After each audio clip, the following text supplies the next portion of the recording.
Greetings Commanders, I'm Commander Avasa and welcome to the AXI Debrief, where you can get the current news and information within the AXI. Now let's start with a pretty surprising announcement, and I don't think it should have happened, but it did. The next era expansion for Elite Dangerous has been announced, and we officially have a name, Odyssey. The announcement trailer confirms that space legs, and along with atmospheric landings and also a shooter element, is being implemented into the game. The forum post from community manager Tim Smith details that we will be exploring on foot new outposts, settlements, and planets. The forum post also vaguely covers that there will be public outposts, and it's a way for you to upgrade your gear and weapons, which begs the question, is this some sort of chance to have buildable player outposts? First-person combat is also being implemented, and I'm curious as to how they are going to approach this new aspect that they've never really done before. With that, I am curious as how this is going to be approached, and there is mention that Odyssey is being powered by new tech, so it seems that we will be getting an upgrade to the Cobra engine in the procedural generation system. And even though all announcement trailers are always doctored up to make it look a little bit better, I can still see the merit behind the new tech with how this barren planet atmosphere is visualized. Even with that being stated though, you can still see animation clipping and a little bit of jumping with the character animations, and the weapons tend to stutter a little bit with the movement. And this seems like it still was in progress of being worked on. Other than that, the procedural generation of the planet seems to be a vast improvement over the current system in detail on the planet's surface. And you can see that in the dust effects and also the little miniature details on the stone and also the little rocks that are placed within. The first-person shooter aspect is what really intrigues me right now though, and with what we've seen is that current players are able to fit a primary weapon and a sidearm. Players will be given a thrust pack, which kind of reminds me of No Man's Sky's thrust pack, and also Mass Effect Andromeda's thrust pack. The aesthetics of the weapon and suits that the player will be using to explore the planetary surface don't really stand out, and is really not that unique, and if I'm to be honest, it seems kinda bland really. But I can push aesthetics aside if we're able to shoot Thargoids in the face in close range combat with unique and polished combat mechanics.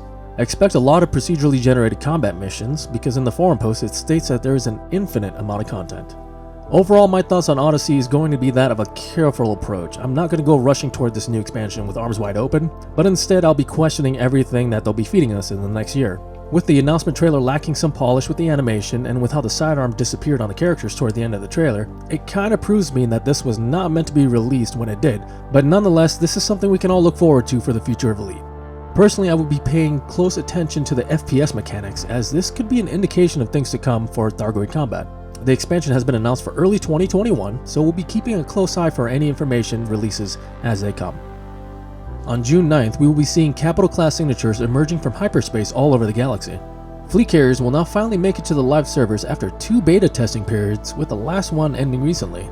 Last week I already covered the changes that we'll be receiving after beta 2, and if you'd like to recap, check out last week's debrief that I'll link below. Personally, I'm looking forward to this new content being added, as it's something we are finally receiving after such a long time without any new content being added to the game.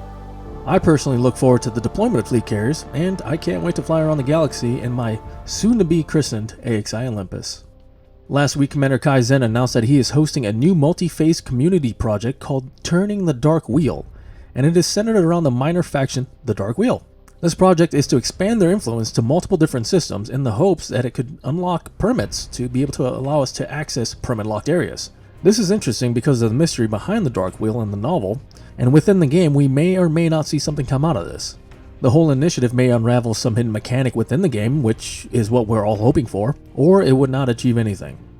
But that's what intrigues me really, is the mystery behind possibly discovering some hidden gem within the game that's been under our noses this whole time.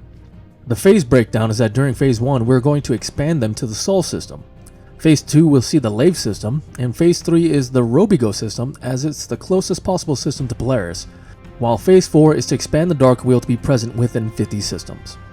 Currently, this initiative has a backing of multiple well-known player communities, and it involves the Hull Seals, The Hand, Burr Pit, Down to Earth Astronomy, Lave Radio, and many more.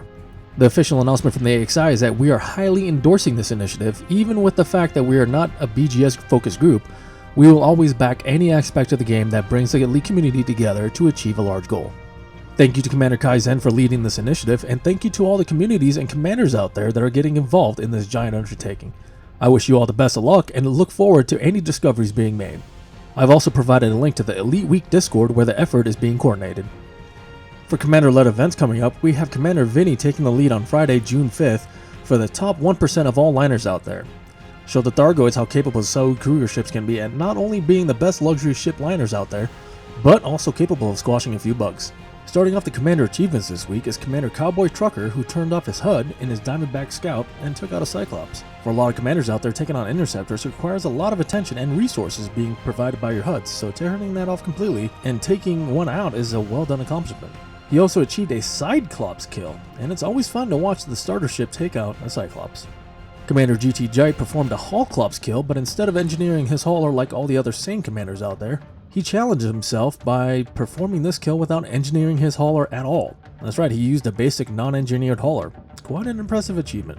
Commander Halcyon performed a Medusa kill in his Asp Scout. I'm sure I don't need to state at how near useless the Asp Scout is in pretty much anything, but to perform a Medusa kill with this ship is just something. Congratulations to Commander Halcyon for testing his sanity performing this kill.